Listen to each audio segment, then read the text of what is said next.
विद्यार्थियों, आप सभी का वर्ल्ड ऑफ पॉलिटिक्स में हार्दिक स्वागत और अभिनंदन है। मैं डॉक्टर विनीत शर्मा आपके सामने लेकर आई हूँ भारत में स्वतंत्रता से अब तक की विकास की रणनीति। विद्यार्थियों, ये आज हमारा तीसरा वीडियो है जिसमें आज हम बात करेंगे सामाजिक आर्थिक विकास का मूल्यांकन, योजना का अनुपालन और उसकी उपलब्धियां। विद्यार्थियों, हम विश्व के एक बड़े औद्योगिक राष्ट्र के रूप में उभर चुके हैं। हमारे पास अनुसंधान, विकास, इन सब का एक अच्छा आधार मौजूद है। भोजन, वस्त्र, अनेक उपभोक्ता वस्तुओं के मामले में भारत आज आत्मनिर्भर बन चुका है। परिवहन और इंजीनियरिंग, माल तथा पेट्रो रसायन सहित अनेक रसायनों के मामले में हम अपनी जरूरतों को पूरा करने में सक्षम हो रहे हैं। विद्यार्थियों, हमारे पास इस्पात, चीनी और सीमेंट संयंत्रों को कायम करने तथा बिजली की इकाइयों को स्थापित करने के लिए टेक्नोलॉजी उपलब्ध हो गई है। परंतु इस प्रगति के बावजूद न गरीबी मिटी है और न सभी को रोजगार मिलने की स्थिति पैदा हो सकी है। रोजगार का संकट आज भी हमारे सामने उभर रहा है। अर्थव्यवस्था के स्वास्थ्य के बारे में कोई राय बनाने का मुख्य पैमाना पंचवर्षीय योजनाओं की उपलब्धि है। विद्यार्थियों, सबसे पहले हम बात करेंगे राष्ट्रीय आय में वृद्धि की।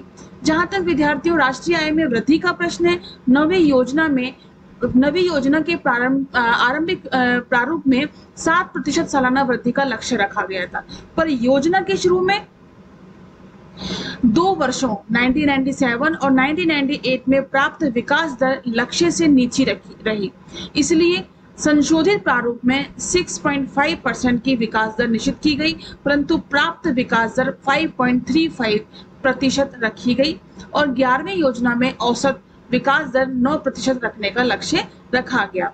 विद्यार्थियों, दूसरी बात आती है आत्मनिर्भरता की। निर्यात बढ़ रहा है, बहुत सी आवश्यक वस्तुओं का आयात घट गया है।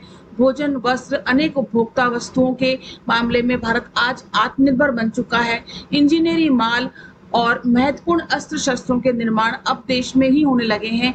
पर कुछ संक्षिप्त अवधियों को यदि हम छोड़ दें तो हम इस निष्कर्ष पर पहुंचेंगे कि भारत 1956 और 57 से ही भुगतान संतुलन की समस्याओं का सामना करता आ रहा है। इस संकट के समाधान के लिए हमें अंतर्राष्ट्रीय मुद्रा कोष यानी IMF और विश्व बैंक, वर्ल्ड बैंक से भारी मात्रा में ऋण लेना पड़ा है। परमाणु परीक्षण के बाद अमेरिका द्वारा लगाए गए प्रतिबंधों का असर पड़ना हमारे ऊपर बहुत ही लाजमी रहा और वर्ष 1999 और 2000 चुनौतियों का वर्ष रहा, जैसे कारगिल युद्ध, उड़ीसा में महाचक्रवात, और वर्तमान समय भी हमारे लिए चुनौतियों का काल रहा है। ये कोविड-19 का ये जो काल है, यह भी हमारे लिए चुनौतियों भरा रहा है। 2004-5 के दौरान अर्थव्यवस्था में तेजी बनी थी। रोजगार के अवसर, आज हमारा सबसे महत्वपूर्ण लक्ष्य रोजगार के पर्याप्त अवसर जुटाना है। हर साल हमारे देश में रोजगार चाहने वालों की संख्या बढ़ती जा रही है। केवल सामान्य व्यक्ति ही नहीं, शिक्षित और तकनीकी शिक्षा प्राप्त व्यक्ति भी रोजगार के लिए भटक रहे हैं। ग्रामीण क्षेत्रों में, समाज के कमजोर वर्गों में तो हालत और भी ज्यादा दयनीय है। भारत की अधिकांश जनसंख्या गाँवों में निवास करती है विद्यार्थियों और कृषि व्यवस्था से जुड़ी हुई है। बेरोजगारी की गांवों में विभिन्न श्रेणियां देखने को मिलती हैं, जैसे कि हम देख सकते हैं शिक्षित बेरोजगारी, मौसमी बेरोजगारी और अप्रत्यक्ष बेरोजगारी। इसलिए 2006 में ग्रामीण रोजगार गारंटी योजना लागू की गई, जिसमें देश के 200 जिलों में गांव के प्रत्येक परिवार के एक सदस्य को 100 दिनों का रोजगार अवसर कराना एक सराहनीय कदम रहा। 1 अप्रैल 2008 से यह योजना पूरे देश में लागू हो गई, परंतु ग्रामीण बेरोजगारों को योजना का जितना लाभ मिलना चाहिए था विद्यार्थियों, वह उन्हें नहीं मिल पाया और वर्ष में 100 दिन के काम का औसत अभी तक नहीं हो सका। जैसे बिहार में 2008-9 के दौरान सिर्फ 26 दिन ही ग्रामीण बेरोजगारों को काम का मौका मिला। दरिद्रता और बेरोजगारी के साथ और कई समस्याएं स्वाभाविक रूप से जुड़ी हुई हैं, जैसे हम देख सकते हैं अशिक्षा, स्वास्थ्य, रक्षा और बाल श्रम का मामला। भारत में 42 करोड़ से अधिक लोग असंगठित क्षेत्र में कार्यरत हैं। मजदूरों की भलाई के लिए अभी तक जो कानून बने हैं उनका लाभ असंगठित मजदूरों को बिल्कुल नहीं मिला है। इसके बाद हम देख सकते हैं विद्यार्थियों कृषि और औद्योगिक उत्पादन के अंतर्गत कृषि की उन्नत प्रणाली अपनाकर खाद्यान्न के मामले में हम आत्मनिर्भर हुए हैं और इस समय हम देश की 100 करोड़ से भी ज्यादा आबादी के लिए खाद्यान्न जुटाने में सक्षम हैं। विद्यार्थियों, अनुमान है कि हमें अपनी भावी आवश्यकताओं की पूर्ति के लिए हर वर्ष खाद्यान्न में करीब 70 लाख टन की वृद्धि करनी होगी। किसान पूरे देश को अन्न देता है, परंतु एक सर्वेक्षण के अनुसार आधे से भी ज्यादा किसान भारी कर्जे में हैं। पिछले 2 दशकों से नई नहरों का बनना बंद है और नदियां सूख रही हैं। भारत के कई राज्यों में तो किसान आत्महत्या पर उतारू हैं।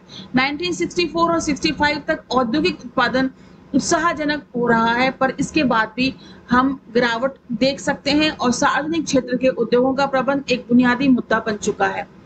केंद्र और राज्य सरकारें सार्वजनिक क्षेत्र की इकाइयों के घाटों की भरपाई के लिए ऋण कब तक लेती रहेंगी? सार्वजनिक उद्योगों को प्रतियोगी बनाना ही पड़ेगा और बीमार और कम लाभदायक इकाइयों को बेच दिया जाना चाहिए। एकाधिकारी और भीमकाय उद्योगों को कई अलग-अलग कंपनियों में बांटा जाना चाहिए। उन्हें परस्पर प्रतियोगिता की पूरी स्वतंत्रता होनी चाहिए। भारतीय उद्योगों को वह वातावरण चाहिए जो विकसित देशों के उद्योगों को उपलब्ध है। इसके लिए यह आवश्यक है विद्यार्थियों की सरकार श्रम सुधार लागू करे, लाल फीताशाही कम करे और बेहतर मूलभूत ढांचा उपलब्ध कराए। परंतु संयुक्त प्रगतिशील गठबंधन सरकार वामपंथी दलों के दबाव में ऐसे निर्णय नहीं ले पा रही थी जिससे सार्वजनिक उपक्रमों में सरकार की भागीदारी कम हो सके। सामाजिक आर्थिक न्याय, देश में बढ़ती गरीबी। विद्यार्थियों गरीबी ग्लोबल हंगर इंडेक्स द्वारा 2008 में जारी की गई एक रिपोर्ट के अनुसार भूख की सूची में दुनिया के 88 देशों में से भारत का क्रमांक 66 है। प्रगति के सारे दावों के बावजूद गरीबी के खिलाफ लड़ाई में हम लगातार हारे हैं। जब हम भूख और कुपोषण की बात करते हैं तो उससे हमारा आशय सामान्य स्वास्थ्य, आरोग्य, शिक्षा और स्वच्छ जल सुविधाओं का अभाव है। स्वास्थ्य और परिवार कल्याण मंत्रालय के अनुसार 5 वर्ष से कम आयु के 47% बच्चे कुपोषण के शिकार हैं। लगभग 50% भारतीय उचित आवास यानी घरों से वंचित हैं और 70% भारतीयों के लिए न्यूनतम स्वच्छता स्तर के शौचालय उपलब्ध नहीं है। आज हम सबके विकास की बात करते हैं, पर सत्य यह है विद्यार्थियों के भारत की समृद्धि बड़े औद्योगिक और राजनीतिक घरानों तक ही सीमित है, न कि गरीबों की संख्या में कमी आई है और न ही विषमता में कमी आई है। आज आम जनता किसी भी तरह संघर्ष करते हुए मात्र जीवन बिताने पर ही विवश है। बेरोजगारी की बात करें तो वर्ष 2006 के अंत तक में देश के विभिन्न रोजगार कार्यालयों में दर्ज बेरोजगारों की संख्या 7 करोड़ से अधिक थी। देश में 42 करोड़ से ज्यादा कामगार असंगठित क्षेत्रों में हैं। इनमें से मुख्य रूप से है कृषि मजदूर, रिक्शा चालक, रेहड़ी पटरी का सामान बेचने वाले, घरेलू कामगार, दुकानों में काम करने वाले मजदूर, निर्माण कार्यों में लगे मजदूर। बीमारी, बेरोजगारी की स्थिति में इन्हें किसी भी तरह की सामाजिक सुरक्षा उपलब्ध नहीं है। और विद्यार्थियों कोविड-19 के दौर में भी हम देख सकते हैं कि किस प्रकार से इन मजदूरों को, इन कामगार असंगठित क्षेत्र में किस प्रकार से इनको असामयिक इस बीमारी का सामना करना पड़ा, किस प्रकार से आर्थिक रूप से वे क्षतिग्रस्त हुए। उनके पास रहने के लिए, खाने के लिए कोई व्यवस्था नहीं और बहुत लंबी दूरी तक अपने घर तक पहुंचने के लिए उनके पास कोई साधन नहीं। बहुत से कष्टों का इन्होंने सामना किया। बाल श्रम की समस्या का एक महत्वपूर्ण कारण गरीबी है, हालांकि इसके लिए और भी कई बातें उत्तरदायी हैं। गरीब और अमीर के बीच खाई बड़ी है। अफसरशाही, गरीबी, दमन और अत्याचार ने आम आदमी के जीवन को बहुत ज्यादा दयनीय बना दिया है। देख सकते हैं विद्यार्थियों भारत में कुपोषण और भूख का शिकार बच्चे। विद्यार्थियों, इसके बाद आता है 1991 के बाद से आर्थिक उदारीकरण का युग स्टार्ट हो चुका था। इसमें स्वतंत्रता के बाद नेहरू ने आर्थिक विकास के लिए सार्वजनिक क्षेत्र के उद्यमों को वरीयता प्रदान की थी। उस समय भारत के अधिकांश अर्थशास्त्रियों ने राज्य की असीम क्षमता और औद्योगिक क्षेत्र में सरकारी हस्तक्षेप का समर्थन स्वीकार किया। ऐसा ही नहीं कि आयोजन की प्रक्रिया एकदम असफल रही। धीमी गति के बावजूद उद्योग धंधे विकास की ओर ही अग्रसर हुए और आधारभूत ढांचे का पर्याप्त विस्तार इसी नियोजन काल में हुआ।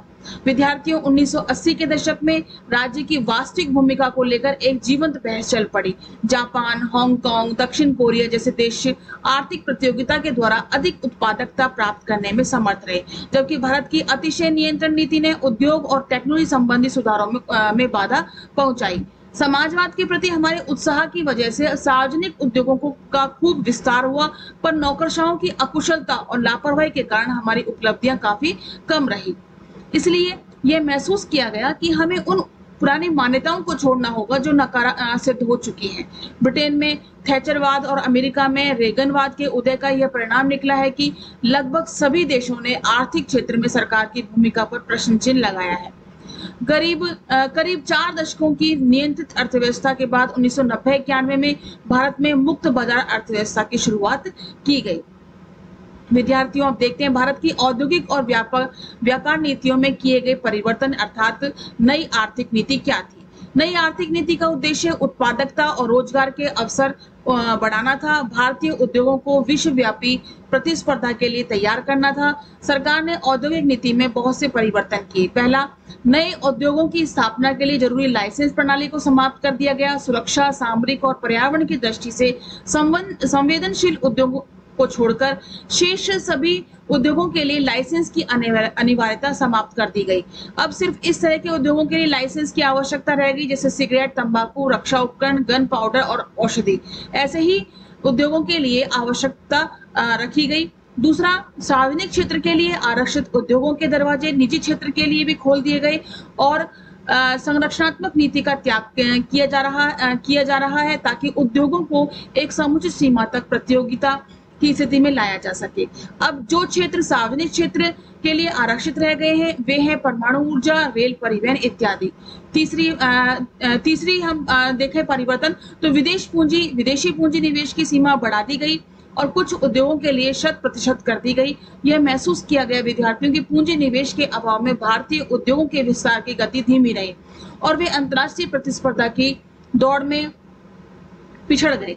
विदेशी पूंजी निवेश बोर्ड के मंजूरी के बाद विदेशी निवेशकों को शेयर जारी करने के लिए भारतीय रिजर्व बैंक की पूर्व अनुमति आवश्यक नहीं होगी। चौथी, अगर हम आर्थिक नीति परिवर्तन देखें तो आयातित माल पर ऊंची शुल्क दरें घटा दी गई। ऊंची दरें देशी उद्योगपतियों को अकुशल बनाती हैं।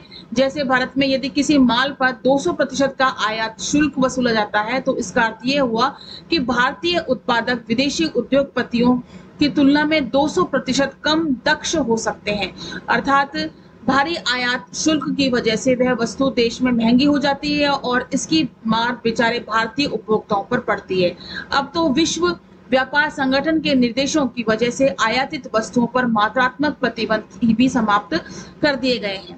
पांचवा परिवर्तन देखें तो विदेशी प्रौद्योगिकी या तकनीकी प्राप्ति पर लगे प्रतिबंध समाप्त कर दिए गए हैं। एकाधिकारी व्यापार पद्धति के अंतर्गत औद्योगिक परिसंपत्ति की सीमा समाप्त कर दी गई है। नई औद्योगिक नीतियों का लक्ष्य विकास प्रक्रिया में आने वाली बाधाओं को दूर करना और विदेशी पूंजी निवेश को बढ़ावा देना, भारतीय उद्योगों को अंतर्राष्ट्रीय प्रतिस्पर्धा के लिए तैयार करना है। सीमा शुल्क और उत्पादन शुल्क में कमी लाकर सरकार देशी विदेशी निवेशकों को यह संकेत दे रही है कि उदारीकरण की प्रक्रिया जारी है। 10वीं पंचवर्षीय योजना 2002-07 में उन नीतियों पर विशेष बल दिया गया विद्यार्थियों जो बाजारों उन्मुख अर्थव्यवस्था के लिए आवश्यक है, जैसे श्रम कानूनों में सुधार, सड़कों के रखरखाव में निजी क्षेत्रों में भागीदारी को बढ़ाना, सब्सिडी और प्रशासनिक खर्चों में कटौती करना, निजी क्षेत्रों की भागीदारी से प्रमुख हवाई अड्डों का विकास करना, सरकारी निर्णयों में पारदर्शिता लाने के लिए नागरिकों को सूचना का अधिकार भी प्रदान किया गया। सुरक्षा, गुप्तचर व कुछ अन्य एजेंसियों को इसके दायरे से बाहर भी रखा गया। विद्यार्थियों, अब हम देखते हैं आर्थिक उदारीकरण और वैश्वीकरण की नीतियों के परिणाम क्या रहे। हमने देखा विद्यार्थियों की आर्थिक नीति का विस्तार काफी हो चुका है और उदारीकरण की नीति को भूमंडलीकरण अथवा वैश्वीकरण के नाम से भी हम जानते हैं। इसका अर्थ है कि विभिन्न देशों के बीच वस्तुओं, सेवाओं और टेक्नोलॉजी का स्वतंत्र प्रवाह होता है और तुरंत प्रभाव होता है तीव्र गति से। विदेशी कंपनियां भारतीय बाजार में बिना रोक टोक के अपनी वस्तुओं को और सेवाओं को बेच सकती हैं और भारतीय कंपनियां विदेशी बाजारों में बिना रोक टोक के अपनी वस्तुओं को, सेवाओं को बेच सकती हैं। इसी प्रकार राज्यों के बीच पूंजी का भी स्वतंत्र प्रवाह देखने को मिलता है। इसका अर्थ यह है विद्यार्थियों कि विदेशी निवेश पर कोई प्रतिबंध नहीं है। विदेशी पूंजीपति भारत में निवेश कर सकते हैं और भारतीय पूंजीपति विदेशों में निवेश कर सकते हैं। विश्व व्यापार संगठन WTO की सदस्यता स्वीकार कर लेने के बाद वैश्वीकरण का स्वरूप बहुत व्यापक हो गया है, ब्रॉड हो चुका है और इसके बाद से देश के विभिन्न क्षेत्रों में विदेशी निवेश एवं विदेशी टेक्नोलॉजी का प्रभाव भी तीव्र गति से बढ़ रहा है। बहुराष्ट्रीय कंपनियां भी भारतीय अर्थव्यवस्था के विभिन्न क्षेत्रों में तेजी से पांव पसारने लगी हैं। सरकार ने अनेक वस्तुओं के आयात पर से मात्रात्मक प्रतिबंध भी हटा दिए हैं और आयातित माल पर शुल्क दरें भी कम कर दी हैं। कई हितकर परिणाम हुए हैं, देख सकते हैं इसमें हम, जिसमें पहला वैश्वीकरण विकासशील देशों की प्रतियोगी क्षमता को बढ़ाता है, विस्तृत करता है। प्रतियोगिता के बढ़ने से उत्पादकता और कार्यकुशलता में बढ़ोतरी होती है। फलस्वरूप आर्थिक विकास की दर में तेजी आती है और उपभोक्ताओं को कम कीमत पर अधिक अच्छी वस्तुएं सेवाएं प्राप्त होने लगी हैं। उपभोक्ताओं को अब पहले की तुलना में सस्ती और अच्छी टेलीफोन सेवाएं मिलने लगी हैं। भारत में निर्मित कारें, रंगीन टेलीविजन सेट, कंप्यूटर्स और अन्य इलेक्ट्रॉनिक वस्तुएं भी अब पहले से अधिक हमारे सामने आने लगी हैं और सस्ती दरों पर हमें मिलने लगी हैं। दूसरा, नई आर्थिक नीतियों से नए बाजार में प्रवेश का मार्ग खुला है। इससे विश्व व्यापार में भारत की हिस्सेदारी भी बढ़ी है। नई आर्थिक नीति के कारण प्रत्यक्ष विदेशी निवेश बढ़ा है। प्रत्यक्ष विदेशी निवेश 1991 में 174 करोड़ रुपए था, 2006-07 में ये 15.73 करोड़ रुपए 73 अरब अमेरिकी डॉलर हो गया। भारत ने जनवरी 2009 में 2.7 अरब डॉलर का प्रत्यक्ष विदेशी निवेश FDI आकर्षित किया। प्रतिकूल प्रभाव भी हैं विद्यार्थियों, इस वैश्वीकरण के, ग्लोबलाइजेशन के, उदारीकरण के प्रतिकूल प्रभाव भी हैं। नई आर्थिक नीतियों का रोजगार अवसरों और आवासिक मजदूरी पर नकारात्मक प्रभाव भी हमें देखने को मिलता है। नई टेक्नोलॉजी के कारण उत्पादन तो बढ़ा है किंतु रोजगार नहीं बढ़ पाया है, इसलिए हम रोजगार विहीन विकास की एक नई स्थिति से गुजर रहे हैं। सबसे पहले बात आती है आर्थिक असमानता की। विद्यार्थियों, नई आर्थिक नीतियां मुख्य रूप से बड़े पूंजीपतियों, उद्योगपतियों और बड़ी कंपनियों को ही लाभ पहुंचाती हैं। इससे आर्थिक शक्ति के केंद्रीकरण को बल मिला है तथा असमानताएं बढ़ी हैं। कुमार विजय के शब्दों में हम देखें तो ऊपर के 27% व्यक्ति और नीचे के लगभग 26% लोगों की आय में कितना अंतर हो सकता है, इसका अंदाजा इससे लगाया जा सकता है कि 1 अरबपति की आय रुपयों में और देश की औसत प्रति व्यक्ति आय 90 लाख गुना का अंतर है। असंगठित क्षेत्रों के करोड़ों मजदूर लगभग 50-60 रुपए प्रतिदिन मजदूरी पाते हैं और राष्ट्रीय नमूना सर्वेक्षण संगठन के आंकड़ों के अनुसार उदारीकरण के करीब 17-18 वर्ष बीतने के बावजूद देश में 14 करोड़ लोगों की आय मात्र 12 रुपए ही है। अभिप्राय यह है विद्यार्थियों के आर्थिक उदारीकरण का लाभ अभी तक सिर्फ एक सीमित वर्ग को ही मिल पाया है। अंतर्राष्ट्रीय संगठनों को बढ़ता दबाव, विश्व व्यापार संगठन, विश्व बैंक, अंतर्राष्ट्रीय मुद्रा कोष, ये 3 महत्वपूर्ण अंतर्राष्ट्रीय संस्थाएं हैं जो वैश्वीकरण की नीति को लागू करने का काम करती हैं और विकसित देश और बहुराष्ट्रीय कंपनियां इन तीनों संगठनों का प्रयोग अपने आर्थिक हितों की पूर्ति के लिए करते हैं। जो भी नीतियां बनाई जाती हैं ये अपने हितार्थ ही बनाती हैं। इसमें अविकसित राष्ट्र और विकासशील राष्ट्रों के संदर्भ में किसी प्रकार की नीतियां नहीं प्रस्तावित होती। इसके बाद हम देखें विश्व व्यापार संगठन के बारे में, तो विश्व व्यापार संगठन ने अपने आप को अंतर्राष्ट्रीय व्यापार, निवेश, बौद्धिक संपदा अधिकार और अन्य आर्थिक मामलों में कायदे कानून बनाने वाली सर्वोच्च संस्था के रूप में स्थापित कर लिया है। विद्यार्थियों, ये विकासशील देशों को अन्य देशों की वस्तुओं, सेवाओं और पूंजी के लिए बाजार खोलने की सलाह देता है। विकासशील देशों के बाजारों पर विकसित देशों का आधिपत्य कायम होता जा रहा है। अंतर्राष्ट्रीय व्यापार पर अमीर देशों के मजबूत शिकंजे से दुनिया के अधिकांश विकासशील देश दुविधा में हैं। इनका चिंतित होना स्वाभाविक भी है क्योंकि हम व्यापार की आड़ में 18वीं और 19वीं शताब्दी में यूरोप के उन्नत राष्ट्रों ने इन्हें गुलामी की जंजीरों में जकड़ लिया था। विश्व व्यापार संगठन ने वर्ष 2001 में विश्व व्यापार को और खुला बनाने के लिए वार्ता शुरू की थी, जिसे दोहा चरण के नाम से भी जाना जाता है। अमेरिका का आग्रह था कि विकासशील देशों को अपने बाजार को आयातों के लिए खोलना होगा। विकासशील देशों को यह भी मंजूर नहीं था। फलस्वरूप वार्ता विफल हो गई और दोहा चरण की वार्ता को 2006 के अंत तक पूरा किया जाना था। विकासशील देश चाहते थे कि अमेरिका और यूरोप के देश अपने किसानों को दी जा रही सब्सिडी में कटौती करें। विद्यार्थियों, अमीर देश भारी मात्रा में कृषि सब्सिडी देते रहे हैं और विकासशील देश अपने बाजारों को कृषि उत्पादों के लिए पूर्णतः खोल दें, यह स्थिति चलने वाली नहीं है।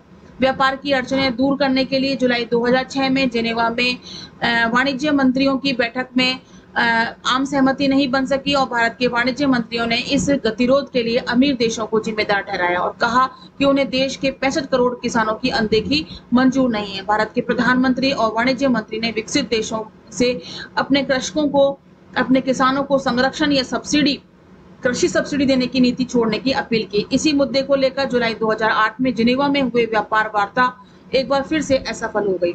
फिर उसके बाद विश्व बैंक और अंतर्राष्ट्रीय मुद्रा कोष के बारे में देखें तो राजकोषीय घाटे की भरपाई के लिए भारत आंतरिक और बाह्य दोनों स्रोतों से ऋण लेता रहा है और भारत ने उदार अर्थव्यवस्था की नीति पर 1991 से ही चलना शुरू कर दिया था और 1995 में विश्व बैंक द्वारा प्रकाशित एक रिपोर्ट में कहा गया कि निजीकरण की दिशा में भारत की गति अत्यंत धीमी है। नरसिम्हा राव सरकार ने विपक्ष के विरोध के बावजूद रुपए की आंशिक परिवर्तनीयता तथा निजीकरण की प्रक्रिया को लागू किया था, पर विश्व बैंक और अंतर्राष्ट्रीय मुद्रा कोष का यह दबाव बना रहा कि भारत रुपए की पूर्ण परिवर्तनीयता को स्वीकार करे। हमारी वित्त मंत्री को विश्व बैंक तथा अंतर्राष्ट्रीय मुद्रा कोष के वार्षिक सम्मेलन में यह आश्वासन देना पड़ा विद्यार्थियों की यथासंभव शीघ्र ही भारत उनकी इस मांग को स्वीकार कर लेगा। अंतर्राष्ट्रीय मुद्रा कोष व विश्व बैंक विकासशील देशों को इस बात के लिए मजबूर कर रहे हैं कि वे अपने औद्योगिक कानून में बदलाव लाएं ताकि मजदूर यूनियन ने हड़ताल न कर सके। विद्यार्थियों, जैसा कि हमने पहले भी स्पष्ट किया था कि भारत पर यह दबाव भी बना हुआ है कि सरकार किसानों को आर्थिक सहायता देना बंद कर दे। भारत और अन्य विकासशील देशों के लिए एक महत्वपूर्ण मुद्दा यह भी है कि अंतर्राष्ट्रीय मुद्रा कोष और विश्व बैंक और एशियन डेवलपमेंट बैंक आदि अंतर्राष्ट्रीय वित्तीय संस्थानों में ढांचागत बदलाव लाया जाए। इन सारी संस्थाओं के शीर्ष पद पर यूरोप, अमेरिका और जापान ने हथियार रखे हैं। कर्ज बांटते समय वे जिस तरह आर्थिक के बजाय राजनीतिक दृष्टिकोण से विचार करते आए हैं, उसे समाप्त करना समय की मांग है। विदेशी निवेश, फॉरेन इन्वेस्टमेंट को हम देखें तो आर्थिक उदारीकरण की नीति को अपनाने के बाद भारत ने विदेशी निवेश में वृद्धि की हुई और अनुभव यह बताता है विद्यार्थियों की विदेशी कंपनियों की रुचि जोखिम वाले क्षेत्रों, विद्युत उत्पादन, तेल के अन्वेषण, पेट्रोलियम उत्पादों के विपणन और सड़क परिवहन आदि में कम और उपभोक्ता वस्तुओं में अधिक है। विदेशी कंपनियां कम से कम समय में अधिक से अधिक लाभ कमाना चाहती हैं। फ्राइड चिकन, कोका कोला, नमकीन, चॉकलेट, आलू चिप्स, मदिरा, टेलीविजन, सॉफ्टवेयर, तरह तरह की कारें, ये सभी जो इसमें पूंजी लगाई जाती है, ये देश के लिए घातक है।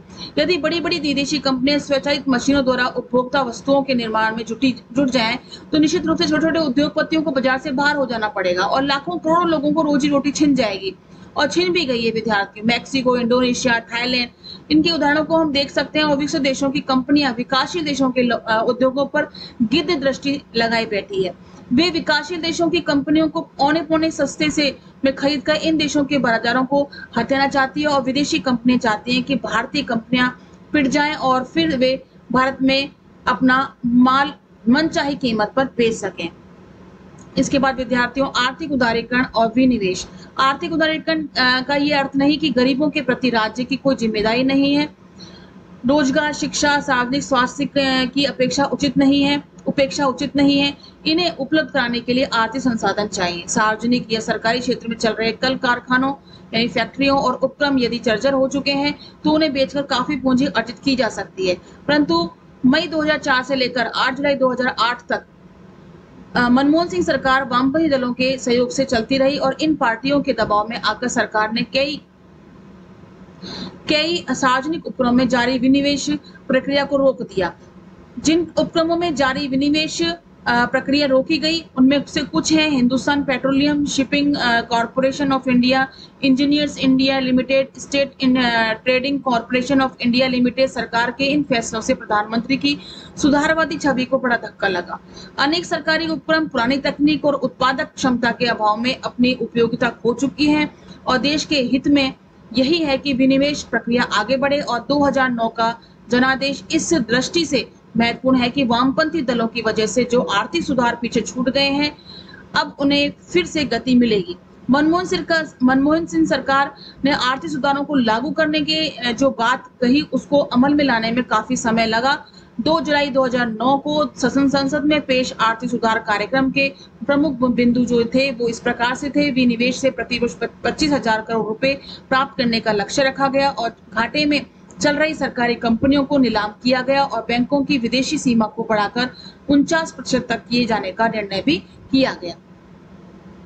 विश्व को आर्थिक मंदी से उबारने का प्रयास। जुलाई 2009 में दुनिया के 8 विकसित देशों जिसमें G8 और 5 बड़े विकासशील देशों G5 के राजनेताओं का एक सम्मेलन इटली में हुआ। विद्यार्थियों G8 अब G8 नहीं रहा, इसमें रूस को बाहर निकाल दिया गया है। अब ये G7 वापस से हो गया है। 9 जुलाई 2009 को एक संयुक्त घोषणा पत्र जारी किया गया और विश्व अर्थव्यवस्था में तेजी लाने के लिए सदस्य देशों ने अपने बाजार खोलने यानी मुक्त व्यापार के प्रति अपनी प्रतिबद्धता जताई और G5 के देशों में भारत, चीन, ब्राजील, दक्षिण अफ्रीका और मैक्सिको ने अंतर्राष्ट्रीय वित्तीय संस्थाओं के पुनर्गठन और विकासशील देशों के लिए पर्याप्त कर्जा सुनिश्चित करने की दिशा में अपने प्रयास जारी रखे। विद्यार्थियों, खाद्य संकट गरीब देशों के राजनीतिक स्थायित्व के लिए एक बड़ी चुनौती बनता जा रहा है और इससे निपटने के लिए G7 हम कहेंगे अब उन्नत औद्योगिक देश Britain, America, Canada, France, Germany, Italy और जापान, रूस अब बाहर हो चुका है। इन्होंने एशिया अफ्रीका के गरीब देशों को 20 अरब अमेरिकी डॉलर की सहायता का आश्वासन दिया है। तो इस प्रकार से विद्यार्थियों, विश्व को आर्थिक मंदी से उबारने का प्रयास इन विकसित और विकासशील देशों के माध्यम से किया गया। विद्यार्थियों, निष्कर्ष रूप में हम कह सकते हैं कि भारत की अर्थव्यवस्था विश्व की तीसरी सबसे बड़ी अर्थव्यवस्था बन चुका है। विद्यार्थियों, क्षेत्रफल की दृष्टि से विश्व में 7वें स्थान पर भारत है और जनसंख्या में इसका दूसरा स्थान है। केवल 2.4% क्षेत्रफल के साथ भारत विश्व की जनसंख्या 17% भाग को शरण प्रदान करता है। 1991 से भारत में बहुत तेजी से आर्थिक प्रगति हुई है। जब से उदारीकरण और आर्थिक सुधार की नीति लागू हुई है, विद्यार्थियों, भारत विश्व की एक आर्थिक महाशक्ति के रूप में उभर कर आया है। सुधारों से पूर्व मुख्य रूप में भारतीय उद्योगों और व्यापार पर सरकारी नियंत्रण का बोलबाला रहा है। सुधार लागू करने से पूर्व इसका जोरदार विरोध भी हुआ, परंतु आर्थिक सुधारों के अच्छे परिणाम सामने आने से विरोध काफी हद तक कम भी हुआ है। विद्यार्थियों, हालांकि हम देखें तो मूलभूत ढांचे में तेज प्रगति न होने से एक बड़ा तबका काफी नाखुश भी है और एक बड़ा हिस्सा इन सुधारों से अभी भी लाभान्वित नहीं हुए हैं। जैसा कि हमने देखा कि गरीबी जो है काफी हद तक कम नहीं हो पाई है और एक स्तर तक वह आर्थिक लाभ जो है लोगों तक नहीं पहुंच पाया है। विद्यार्थियों, कोविड-19 के लॉकडाउन का अगर हम अर्थव्यवस्था पर प्रभाव देखें तो हम देख सकते हैं विद्यार्थियों, centre for monitoring Indian economy की रिपोर्ट के तहत हम देख सकते हैं कि 20 अप्रैल तक 15 करोड़ तक लोगों की नौकरी जा चुकी थी। विद्यार्थियों, दूसरी report confederation of Indian industry की तरफ से हम देखें तो 30 करोड़ लोगों की नौकरी जा चुकी थी और 15 मई तक 30 करोड़ लोगों की नौकरी से वे अपने हाथ धो बैठे थे, जो सबसे बड़ा इंडिया का बेरोजगारी आंकड़ा रहा है। विद्यार्थियों, हमारा देश जो बहुत बड़ा है, 137 करोड़ प्लस की जनसंख्या यहाँ पर है और 137 करोड़ में से 16 साल से ज्यादा लोग 100 करोड़ लोग रहते हैं यहाँ पर और 100 करोड़ में से 30 करोड़ लोगों की नौकरी गई और 30% देश बेरोजगार हो गया। देश की क्या हालत होगी आप समझ सकते हैं और भारत की अर्थव्यवस्था में बहुत सारी हमारे सामने दिक्कतें भी आ रही हैं। विद्यार्थियों, 2017 में भारतीय अर्थव्यवस्था का मानक मूल्यांकन अगर हम देखें तो विश्व का ये 5वां सबसे बड़ी अर्थव्यवस्था के रूप में जाना गया था, लेकिन अब वर्तमान में ये तीसरी अर्थव्यवस्था के रूप में विश्व के अंतर्गत अपना स्थान रखता है और 2014 में जारी रिपोर्ट में वर्ष 2011 के विश्लेषण में विश्व बैंक ने क्रय शक्ति समानता के आधार पर भारत को विश्व की तीसरी सबसे बड़ी अर्थव्यवस्था घोषित कर दिया था। बैंक के इंटरनेशनल कंपैरिजन प्रोग्राम ICP के 2011 राउंड में अमेरिका और चीन के बाद भारत का स्थान दिया गया और 2005 में यह 10वें स्थान पर थी। 2003 और 2004 में भारत विश्व में 12वीं सबसे बड़ी अर्थव्यवस्था था। संयुक्त राष्ट्र सांख्यिकी प्रभाव UNSD के राष्ट्रीय लेखों के प्रमुख समाहार डाटाबेस दिसंबर 2013 के आधार पर की गई देश की रैंकिंग के अनुसार वर्तमान मूल्यों पर सकल घरेलू उत्पाद के अनुसार भारत की रैंकिंग 10 और प्रति व्यक्ति सकल आय के अनुसार भारत विश्व के में 161 में स्थान पर है और सन 2003 में प्रति व्यक्ति आय के लिहाज से विश्व बैंक के अनुसार भारत का 143वां स्थान था। विद्यार्थियों, इस प्रकार से हमने निरंतर अर्थव्यवस्था में वृद्धि करी है, विश्व में अपना एक स्थान बनाया है। एक समय था जब भारत एक सोने की चिड़िया कहलाता था और आर्थिक इतिहासकार एंगस मैडिसन ने भी कहा कि 10वीं सदी तक भारत की अर्थव्यवस्था विश्व की सबसे बड़ी अर्थव्यवस्था थी। और जब हम देखें सकल घरेलू और उत्पाद को हम देखें तो उस समय विश्व की कुल जीडीपी 32.9% थी और सन हम देखें 10,000 में तो 28.9% है। सन 1700 में हम देखें तो 24.4% रही। ब्रिटिश काल में भारत की अर्थव्यवस्था को जमकर शोषण हुआ, दोहन हुआ। फिर उसके बाद हमने 1947 से में आज़ादी हासिल करने के बाद हमने अपनी अर्थव्यवस्था को सुधारने का प्रयास किया। खंड खंड विखंडित हुई हमारी अर्थव्यवस्था को, इस ऊंचाइयों तक हमने निरंतर उसको आगे बढ़ाने का प्रयास किया है। तो कुल मिलाकर के विद्यार्थियों, हम देख सकते हैं कि हमने अपनी अर्थव्यवस्था को निरंतर आगे की ओर बढ़ाने का प्रयास किया है। बहुत सी कमियां रह जाती हैं और रह भी गई हैं, उनको पुनः वापस से उनको संवारने का हमारे पास अभी भी मौका है, जिससे कि हम गरीबी, बेरोजगारी इन सभी को दूर करने का हर संभव प्रयास करते रहेंगे। विद्यार्थियों, इस अध्याय की सार संक्षेप में यदि हम देखें तो हमने बहुत से बिंदुओं पर चर्चा करी, जिसमें नियोजन द्वारा सामाजिक आर्थिक विकास पर हमने चर्चा करी। 1991 के बाद से आर्थिक उदारीकरण का युग रहा, इस पर हमने चर्चा करी। और आर्थिक उदारीकरण और वैश्वीकरण की नीतियों के क्या परिणाम रहे, क्या बेनिफिट्स रहे, क्या डिमेरिट्स रहे, उन सब के बारे में हमने जानकारी हासिल करी। विद्यार्थियों, इसमें जो प्रश्न बनते हैं वो इस प्रकार से हैं कि भारत में गरीबी की समस्या के समाधान में विकास की नीतियां असफल रही हैं। इस कथन के समर्थन में दलीलें आपको देनी है। भारत के सामाजिक आर्थिक विकास को बढ़ावा देने में आयोजन की प्रक्रिया कहां तक सफल सिद्ध हुई है और नई आर्थिक नीति के विशेष संदर्भ में भारत के विकास मार्ग की आलोचनात्मक जांच करनी है। वर्ष 1991 के उपरांत भारत की औद्योगिक नीति का परीक्षण करिए। 1991 से भारत द्वारा पालन की जा रही आर्थिक नीति के विशिष्ट लक्षणों का परीक्षण करना है और भारत में आर्थिक उदारीकरण और वैश्वीकरण के क्या परिणाम रहे, भूमंडलीकरण के क्या प्रभाव रहे, इन सभी का आपको उत्तर देना है। ये निबंधात्मक प्रश्नों के अंतर्गत और 8 से 10 नंबर के प्रश्नों तक इसको पूछा जा सकता है। आप इनका उत्तर आप तैयार कीजिए और किसी भी प्रकार का आपको डाउट होता है तो कमेंट बॉक्स में आप लिखकर मुझसे पूछ सकते हैं। और अब हम नेक्स्ट वीडियो के लिए हम फिर आपसे मिलेंगे। तब तक के लिए धन्यवाद एंड नमस्कार।